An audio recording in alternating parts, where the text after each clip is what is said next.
So this is the new green top guideline, updated one. So the green top starts with the classification of the placenta previa, which is grade 1 or minor previa, where the lower age is inside the lower uterine segment. So it's there in the uterine segment on the lower side, that is the lower uterine segment. Grade 2 or marginal previa, as the lower edge is reaching the internal os. Grade 3 or partial previa, when the placenta is covering the os or the cervix, but partially, okay? And grade 4 is complete previa, where the placenta is completely covering the cervix. So remember, grade 1, grade 2, grade 3, grade 4, these are the names of classification. Along with that, they have also written the other names, that is minor previa, marginal previa, partial previa, and complete previa.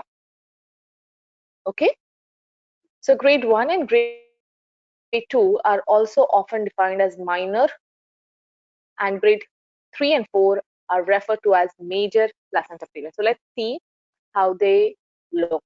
So see, the type 1 is, it is just there in the lower uterine segment, the placenta is just there. Type 2 is, it is reaching the internal os, right, but it is not covering the cervix. And type 3 is where it is going and partially covering the os, while type 4 is completely covering the cervix and the internal os, right? Now, for the pregnancies greater than 16 weeks of gestation, the placenta should be reported as low lying. So remember that there is some time that they have mentioned regarding reporting the placenta as low lying, because before 16 weeks, if you cannot report the placenta as low lying, as the uterus is very small at that time, right? So any structure inside would be really near to each other, and we cannot say whether we cannot comment on the position of placenta before 16 weeks. So only after 16 weeks it is reported as low lying, when the placental age is less than 20 mm from the internal os. 20 mm, right, from the internal os. So anything less than that, that means it is low lying, right?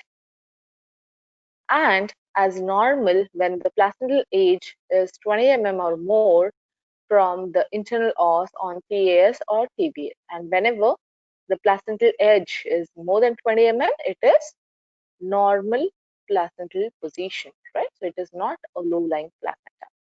The incidence of placenta previa term is 1 in 200. It has significance here because it may come as an SPA. So the incidence of placenta previa is 1 in 200 pregnancies. Okay, guys?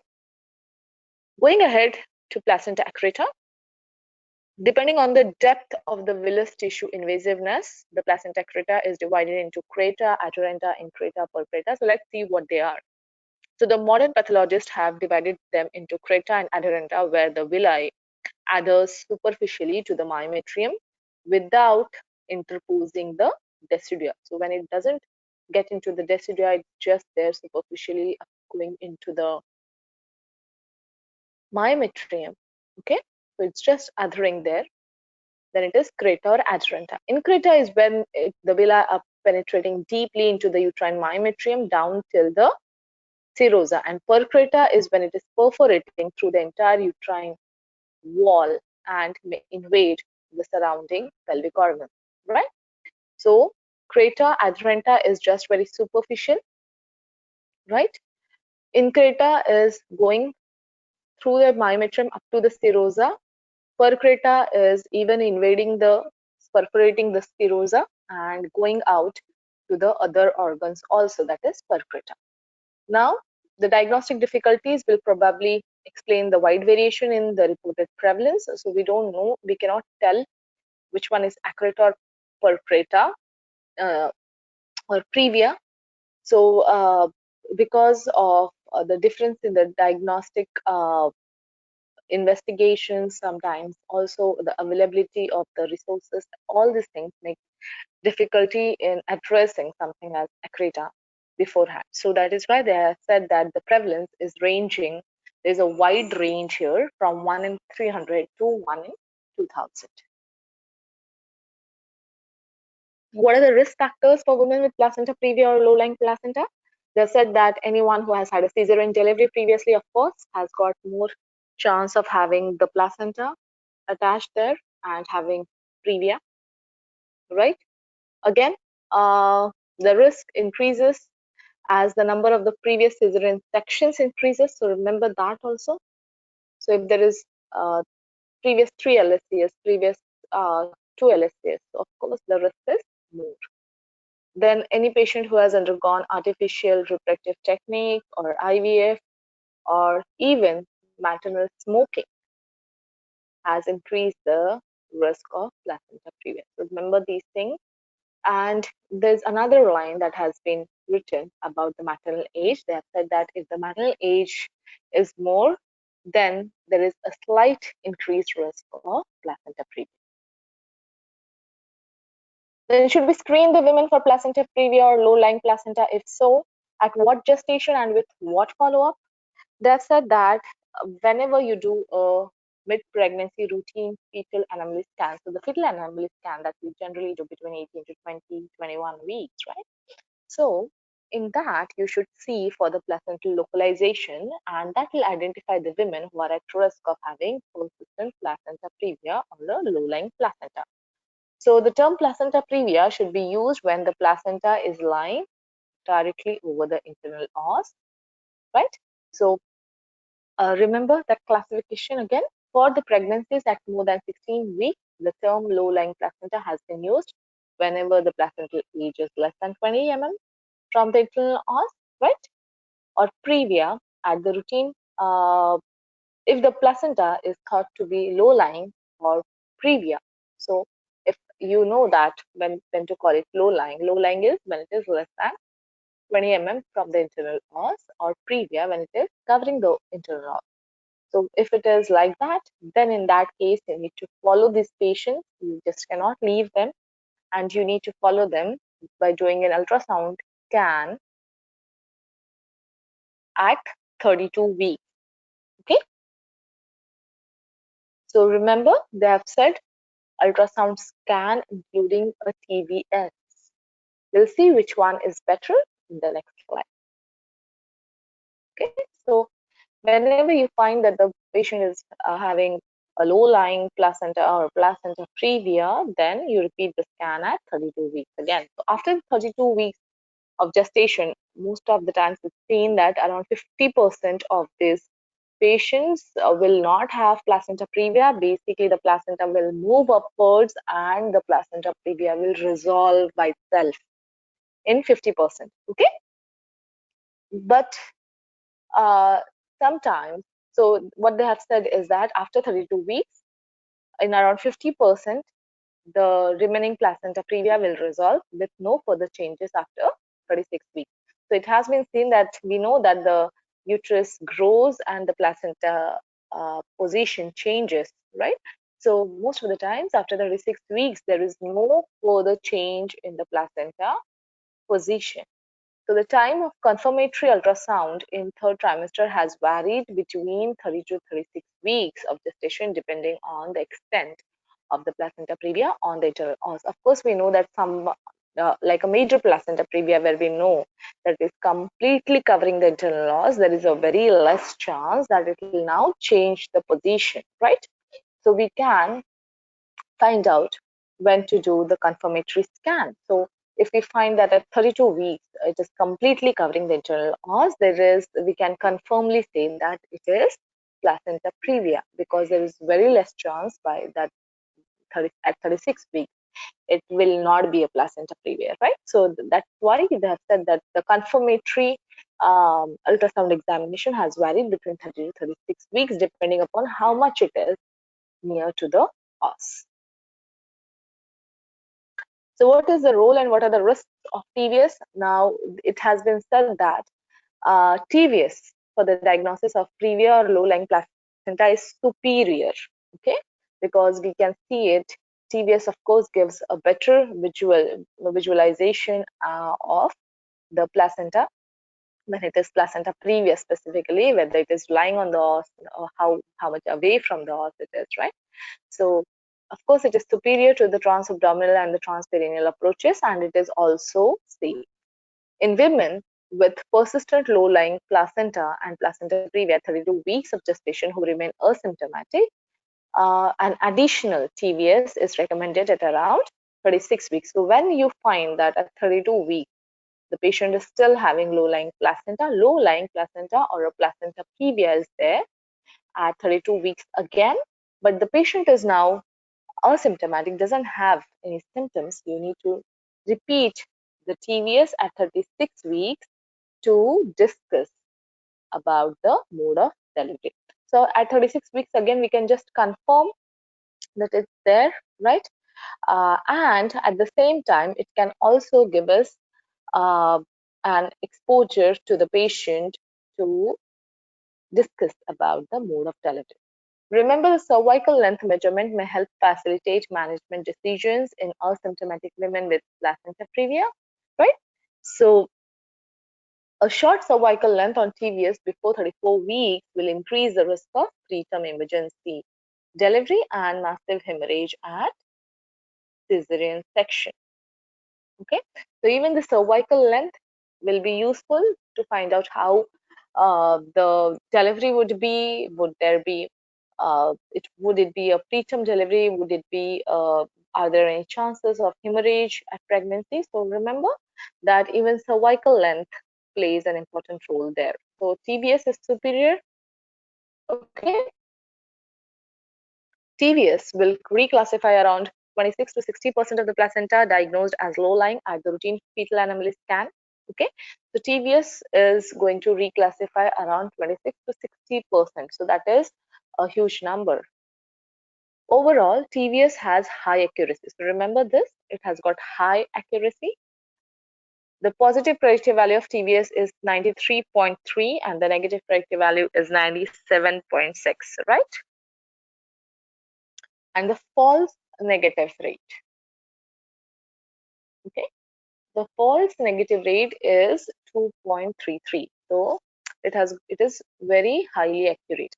It is highly accurate in predicting the placenta Praevia in women suspected of having low-lying placenta. So when we know that the placenta is there, it is less than 20 mm from the os, then we can, with the TVS, it can give us a better idea whether it is Praevia, that means the edge is covering the os either partially or completely, or whether it is just a low-lying placenta, right? So that can give us an idea about the mode of delivery. Now, the serial TVS cervical measurement from 26 weeks have indicated that when the length of the cervix decreases rapidly to 35 mm. So remember, after 26 weeks of gestation, if you find that there is a sudden decrease in the cervical length and it is going to around 3.5 centimeters or 35 mm or less, then it increases the risk of preterm labor, which will again increase the risk of preterm cesarean section, right?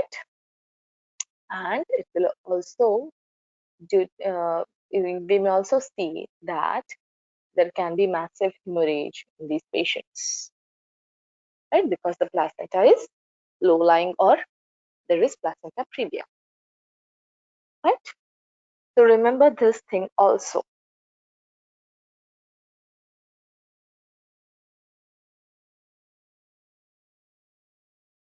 Where should the women with low-lying placenta or placenta Praevia be cared for in the third trimester? So they have said that. So there are some changes in this point in the guideline, okay, from the previous one. So whenever the patient is having recurrent bleeding and is having low-lying or placenta previa, then it said that now these patients can take their own decisions depending upon uh, how they were throughout the pregnancy and whether they are near to the hospital, they live away from the hospital. Let's see what they've said. So they have said that tailor the antenatal care, including the hospitalization, to individuals, women needs and social circumstances. So it is completely subjective. Distance between home and hospital and the availability of transportation, previous bleeding episodes, hematology laboratory results, and acceptance of receiving the donor blood and blood tract. So it's completely on how this patient is, what are her choices of blood and blood products, whether she is a Jehovah's Witness where she doesn't want blood, or whether she is the one who stays too away from the hospital and can't reach in case of emergency. So it completely depends on the patient. Where the hospital admission has been decided, so where you consider that the patient should be in the hospital. Of course, remember this thing in part 2, that whenever we talk about pregnant women who is getting hospitalized, we have to think of VTE or venous thromboembolism as the first thing. Okay, so we have to assess the risk factors, and we have to check whether this patient requires any additional treatment for prevention of venous thromboprophylaxis, thromboembolism, and she requires any prophylaxis for that whenever she is getting admitted, right? This will need to balance the risk of developing thromboembolism to the risk of bleeding. So remember, there needs to be a proper balance here, because when we give prophylaxis to prevent thromboembolism, we are again increasing the chance of bleeding, specifically where you have low-lying placenta. Now, it should be made clear to any woman being treated at home in the third trimester that she should attend the hospital immediately if she experiences any bleeding, spotting, contraction, or pain. So if they give you a question that the patient is having pain or bleeding at home, the first thing should be to go to the hospital, right? Now remember that there is, again, they have mentioned that in asymptomatic women who are having placenta previa or low-lying placenta, they should be counseled about the risk of preterm delivery, and they should be told about what are the complications that may arise, like obstetric hemorrhage and everything. Even if they are asymptomatic right now, during the delivery, there are these problems that can arise. So these asymptomatic women are not very sure of, so they have not seen any bleeding in pregnancy. So we really need to tell them how difficult it could be. So they need to be properly counseled, right? Women with asymptomatic placenta previa confirmed at 32 weeks and managed at home should be encouraged to ensure that they have safety precautions in place, right? And they should be ready to access the hospital whenever there is an emergency. If Is there a place for cervical cerclage in women with placenta previa or low-lying placenta? Of course, when the placenta is down, we cannot go for cervical cerclage, because we are just increasing the chance of bleeding, and which can be very, very severe bleeding, right? So we cannot, it is not supported. So the use of cervical cerclage is not supported by sufficient evidence to recommend its use outside the trial. And what circumstances and what gestation should women be offered antenatal corticosteroids? So we know that a single course of steroids is recommended between 34 to 36 weeks. Okay, so 34 to 35 plus 6 weeks of gestation with low-lying placenta or placenta previa, and is appropriate prior to 34 weeks of gestation in women at higher risk of preterm. So we know that before 34 weeks, of course, we can give, right, and it is appropriate to give the corticosteroids before 34 weeks. That is completely known. But even between 34 to 35 plus 6 weeks, it is recommended to give a antenatal steroid course. Compared to the placebo or no treatment with antenatal corticosteroids, uh, the antenatal corticosteroids are associated with reduction. So we know that it is, along with the lung maturity, it is also going to reduce the perinatal death. It is also going to reduce the respiratory distress syndrome and the intraventricular hemorrhage and necrotizing enterocolitis. So remember these four things because they ask every now and then on how the corticosteroids are useful and what all other things apart from the lung maturity, right? These corticosteroids they are used for, or they may help in a premature baby. So they help to prevent the death, right? They help to prevent the RDS and they help to prevent the IVH, that is intraventricular hemorrhage, and necrotizing enterocolitis risk in premature babies along with lung maturity.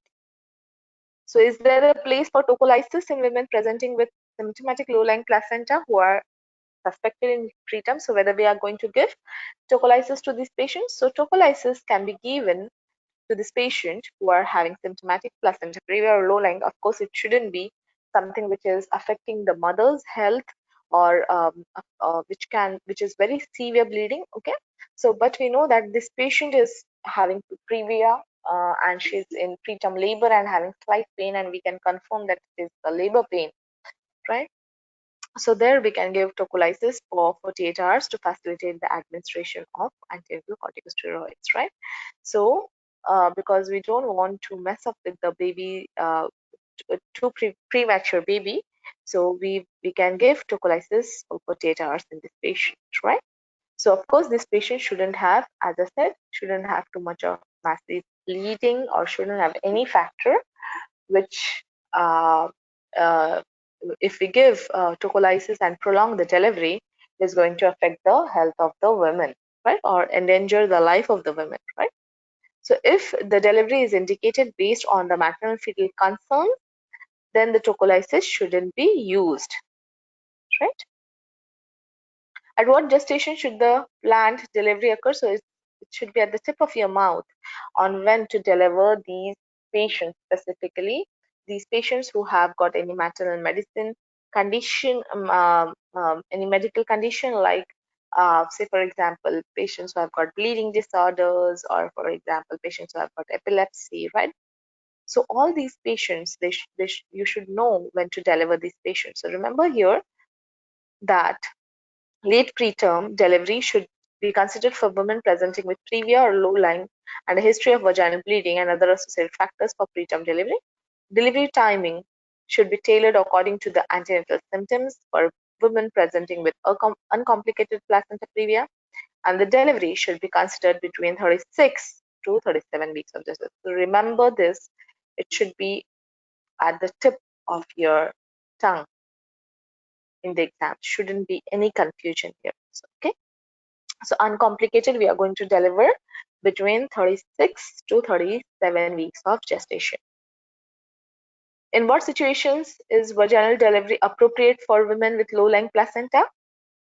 So when can we ask the patient to go for vaginal delivery? Whenever we of course need to see how far this placental edge is from the us. So in women with third trimester asymptomatic low-lying placenta, the mode of delivery should be based on the clinical background, the woman's preferences, supplemented by ultrasound findings, and it should also involve distance between the placental edge and the fetal head position, right? So of course the baby's head, so everything should be favorable. Only then you can give a permission for vaginal delivery trial, and of course there should be a very low threshold for going for cesarean section in these patients. Optimizing the delivery for of women in placenta previa, how will you do that?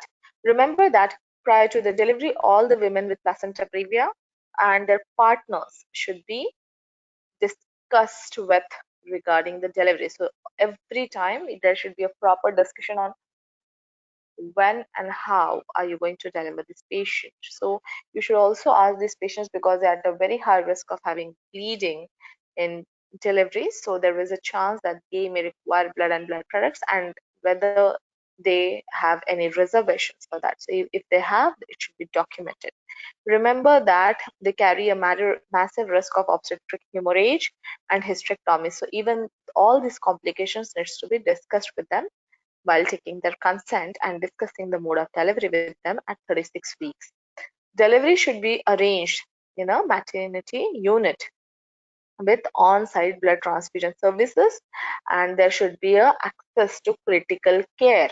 Okay, women with atypical antibodies form a particular high risk group, and care for these women should involve discussions with the local hematologist and blood bank.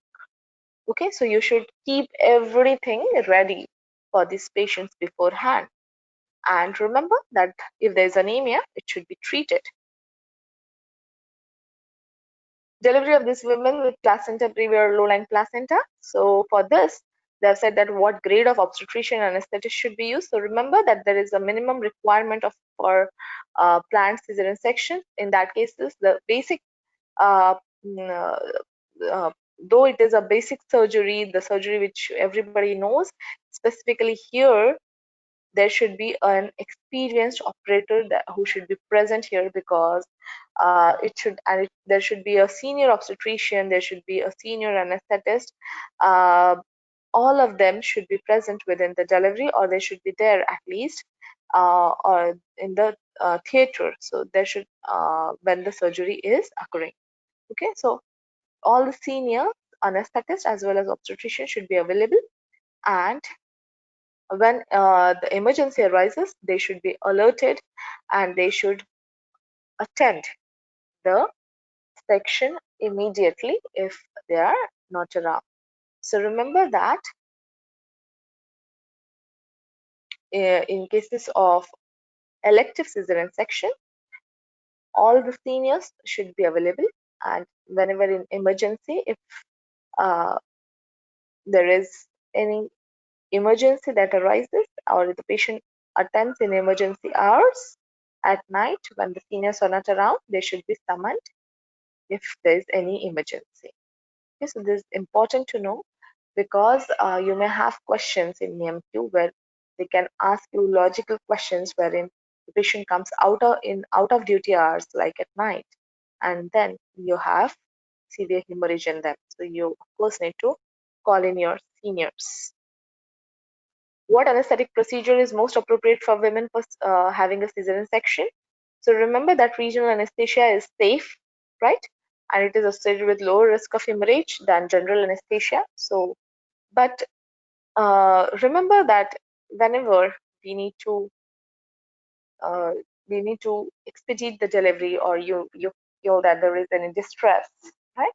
Then in those cases, of course, for immediate deliveries, you may sometimes have to convert it into general anesthesia, right? So remember that women with anterior placenta previa or low-lying placenta should be advised that it may be necessary to convert the general anesthesia if required, and they should be already consented about this. So generally give the regional anesthesia, but if required, give general. What are the blood products that should be available? So all the type of blood products along with the warm IV fluids, everything should be available whenever these patients are undergoing delivery. Okay, so the red cells, uh, the pack cells, right? The FFPs, the cryoprecipitate, the fibrinogen, all the type of blood products should be available. They should be told about the cell salvage. Okay, so that is recommended whenever we anticipate blood loss. Okay, severe blood loss in whenever it is anticipated, like in cases of major placenta previa, then of course this patient should be told beforehand about this, and it should be available at the time of their delivery, right? And remember that specifically in cases of Jehovah's Witness, so they may confuse you by giving you this is not known in the other parts of the world. So remember that in Jehovah's Witness are the people who may decline having any blood products or blood. So in those cases, of course, cell salvage is very useful method, right? Then if the hemoglobin is less than 7, in the postoperative period where there is ongoing or threat of bleeding, then the decision to transfuse should be made on an informed individual basis. But of course, whenever it goes less than 7, there is a very high chance that the patient requires blood transfusion, right? And in extreme situation, when the blood group is unknown, you may just give O negative blood to the patient, right?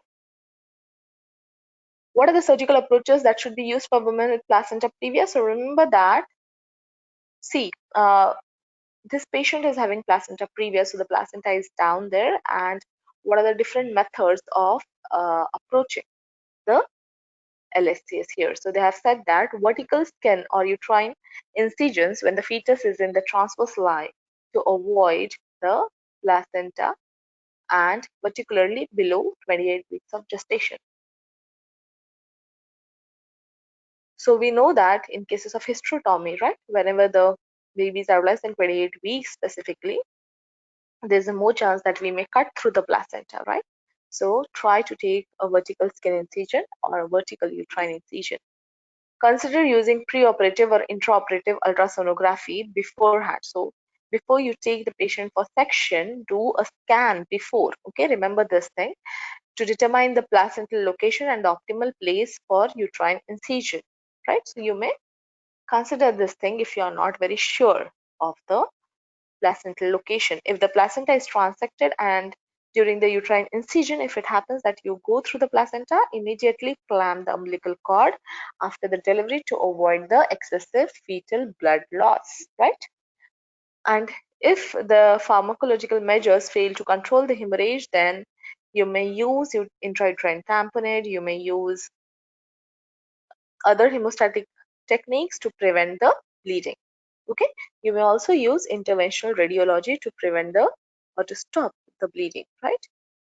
Early recourse to hysterectomy. Remember, early recourse to hysterectomy is recommended if conservative medical and surgical interventions prove ineffective. Okay, so first thing is try and avoid cutting through the placenta. If you cut through the placenta, clamp the umbilical cord immediately so as to prevent the fetal blood loss. And if you still have too much of bleeding, then of course use the medical methods first, tamponade methods first, and if nothing works, then go for interventional radiology and hysterectomy. So there should be an early recourse to hysterectomy. Remember, their J-shaped uterine incision has been evaluated, and it has been seen that it may decrease the intraoperative blood loss and facilitate the delivery of the fetus. Of course, all these things are just they have been just mentioned in the guideline. They are not recommended as such. So, but you may use J-shaped uterine incision and intrauterine balloon tamponade, different types of compression sutures, uterine artery occlusion. All these techniques can help prevent the bleeding. So remember that there are case series on the use of hydrostatic balloon catheters, including the Buckley balloon, the BT cath balloon. So all the other, the Sengstack and Blake more tube, all these things can be used to for the tamponade, right? And it has been suggested that all these things can reduce the ppH from to about 75 to 88%. Okay, so that's a big number. Okay, so that's a very good use of this tamponade or this compression sutures that can prevent the ppH. Factors associated with the failure of Buckley balloon tamponade for placenta previa include prior cesarean section, anterior placentation, thrombocytopenia, coagulopathy at the time of insertion, and ppH volume of more than 500 ml within the first hour of placement. So remember, what are the things that can cause failure of Buckley balloon? We have seen them, right? So whenever there is a prior cesarean section, so there is more chance of failure of this Buckley balloon. Whenever there is anterior placentation, whenever there is thrombocytopenia or coagulopathy, right? Or if there is too much of bleeding, that is more than 500 ml within the first hour of the placement of the balloon. Intraoperative interventional radiological technique include transarterial embolization and temporary balloon occlusion of the internal iliac artery. So you may use this interventional radiology, and it can also help control the placenta previa. So until then of course you're going to use all the basic local measures, and when you find that the tamponades are not working, then and whenever there is more chance of failure of these, then you should keep the other things at the back of your mind and keep them ready, right? So what are the risk factors for women with placenta accreta spectrum? So this is, now we are going from previa to the placenta accreta spectrum. So the major risk factors of placenta accreta spectrum are previous pregnancy, previous cesarean sections, and other uterine surgeries, okay, or there is repeated endometrial curettage. So all this increases the risk of placenta accreta. In this, the risk rises as the number of the previous cesarean section increases. So this we have seen with previa also, right? Women requesting elective cesarean section on the non-medical indication should be informed of the risk of placenta accreta spectrum and its consequences of subsequent pregnancies, right? So whenever these patients ask for cesarean section, we should be telling them that there is a complication of having previa or accreta later. How can the placenta accreta spectrum be suspected or diagnosed antenatally? So this is a very commonly asked question, especially in part 2. So remember that antenatal diagnosis of this accreta is crucial in planning its management, because it's important to uh, know this beforehand so as to manage this patient in delivery, right? Previous cesarean section and presence of an anterior low-lying placenta or placenta previa should alert the ANC team of the higher risk of placenta accreta spectrum, and women with history of previous cesarean section seen to have anterior low-lying placenta or placenta previa at the routine anomaly scan should be specifically screened for placenta accreta spectrum. So whenever you see that previa is there, then go for more detailed examination of this patient, right? So is there any role of MRI in the diagnosis of placenta accreta? So remember that clinicians should be aware that the diagnostic value of MRI and USG is similar, okay, when it is performed by the experts. Okay, remember every word here. MRI and USG is similar when it is performed by the expert, but MRI may be used as a complementary factor to USG to assess the depth of invasion, the lateral extension of the myometrial invasion, especially in the posterior placentation and in women with ultrasound signs suggesting of parametrial invasion. Okay, so remember that MRI and TVS have same value when it is done by the experts. But if you want to find out the depth of invasion, you want to find out uh, the lateral extension, then MRI is better. Where should the women with placenta accreta spectrum be cared for? So remember that these patients are going to require the hematologist. So it is basically going to require a multidisciplinary team. So it should be in a specialist center with expertise in diagnosing and managing the invasive placentation. So you may require interventional radiologists and everyone there. Delivery of the women with diagnosed placenta accreta should take place in a specialist center with the logistic support and immediate access to the blood product. The ANC unit, the ICU unit should be there, the NICU unit and the multidisciplinary team should be present there at the specialist center. So it should be available.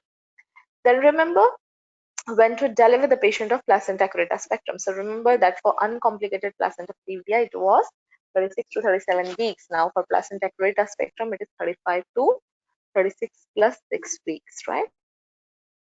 Okay, so that is the delivery timing that you should keep in mind. Placenta, whenever you're planning the delivery of women with suspected placenta previa, once the diagnosis is made, then a plan should be made for emergency delivery should be developed in the partnership with the women, including the use of institutional protocol for the management of maternal hemorrhage. So you should discuss everything beforehand.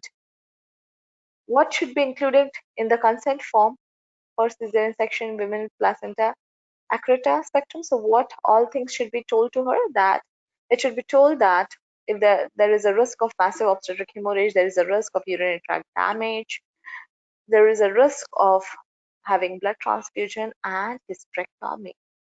Okay, all these things should be told to her.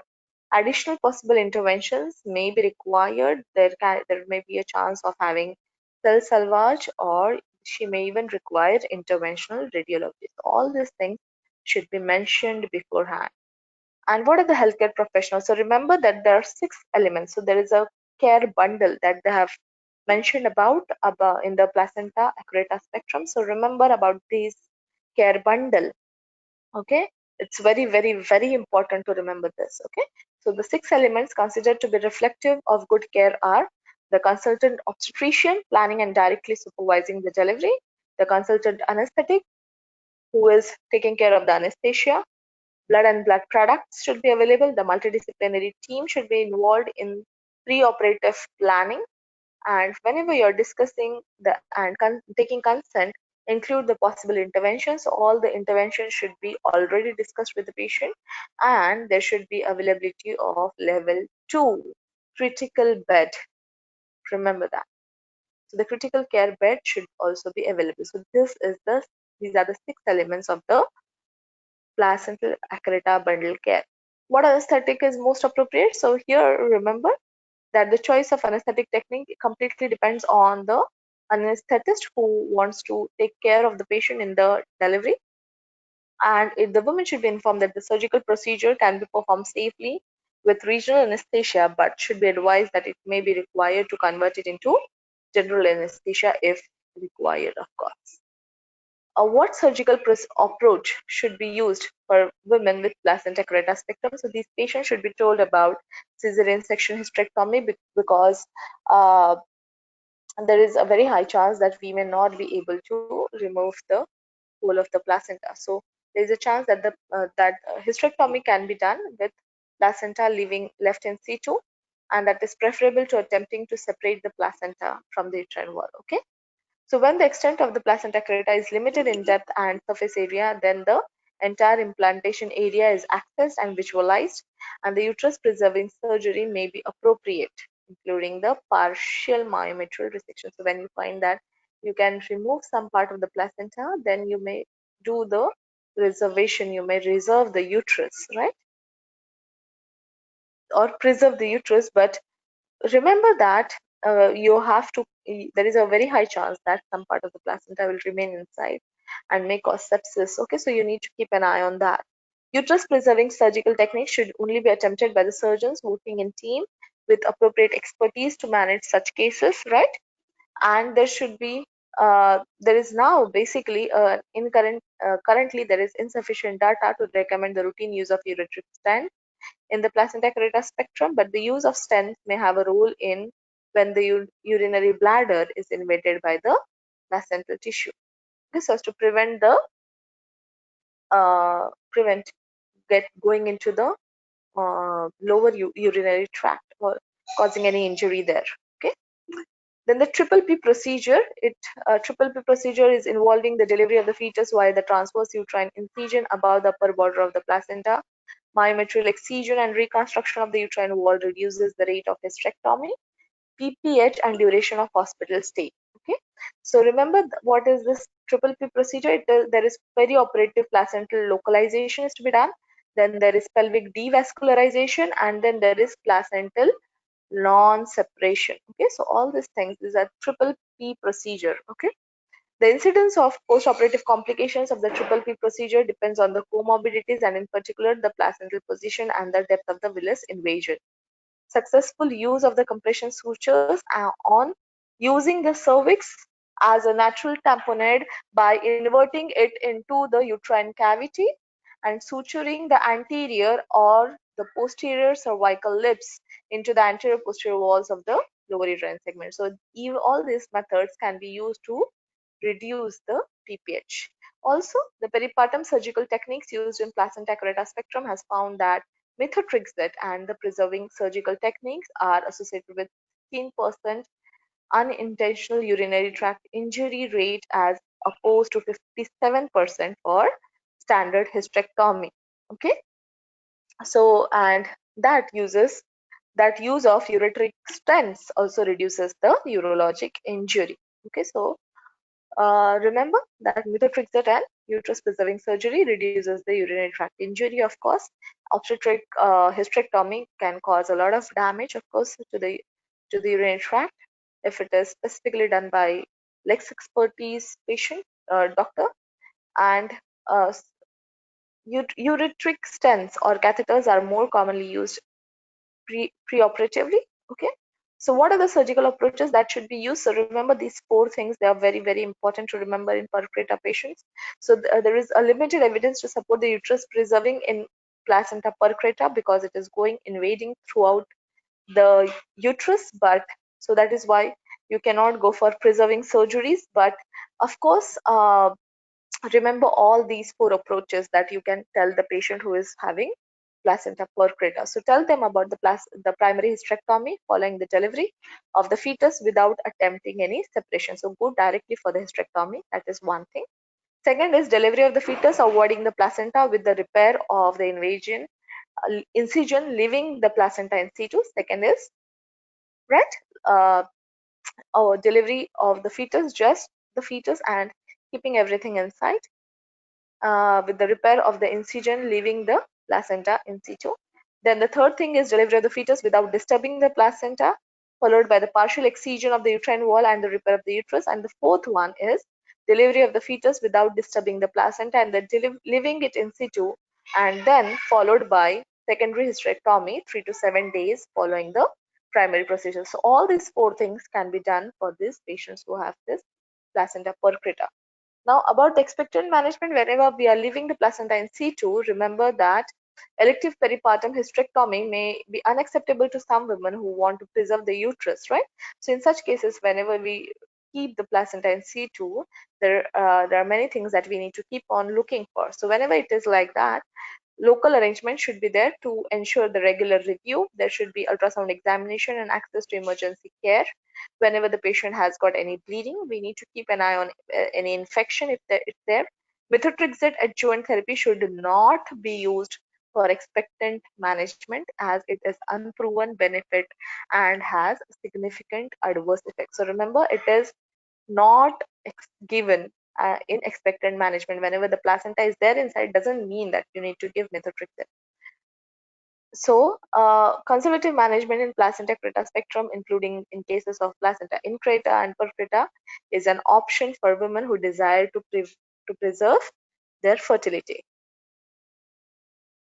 Women should be warned of the risks of sepsis, shock, peritonitis, uterine necrosis, fistula.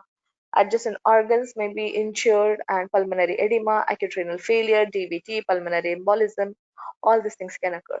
So you need to give prophylactic antibiotics, and they may be helpful in the immediate postpartum period to prevent the risk of infections.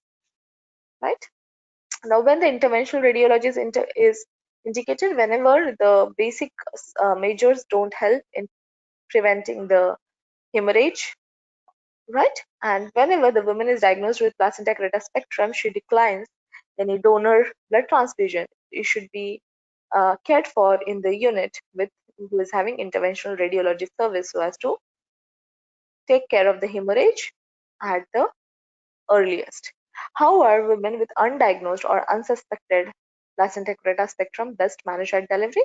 So remember, if at the time of elective cesarean section where both the mother and baby are stable, it is immediately apparent that the placenta percreta is present on opening on the abdomen of the abdomen. So you don't know that when it is undiagnosed, when it is unsuspected, and you find that it's placenta percreta, then the cesarean section should be delayed until the appropriate staff. So remember, this thing is very important.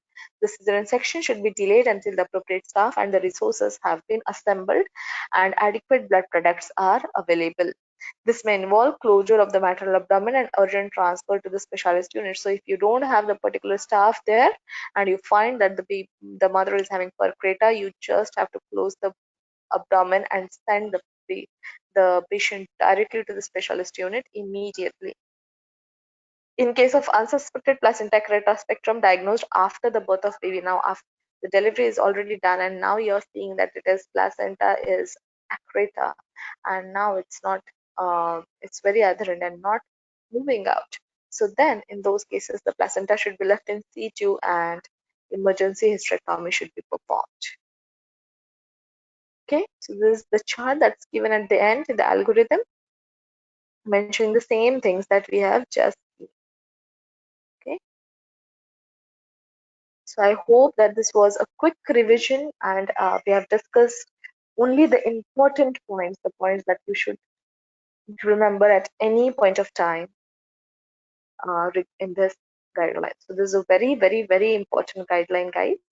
Go through it once or twice and please listen to this video so that it remains it is there like cemented in your head, because when you listen to someone then it makes your ideas very clear. I hope you like the video. Please subscribe if you like the videos or the summaries that I make, and see you again with another very important summary. Okay, thank you very much.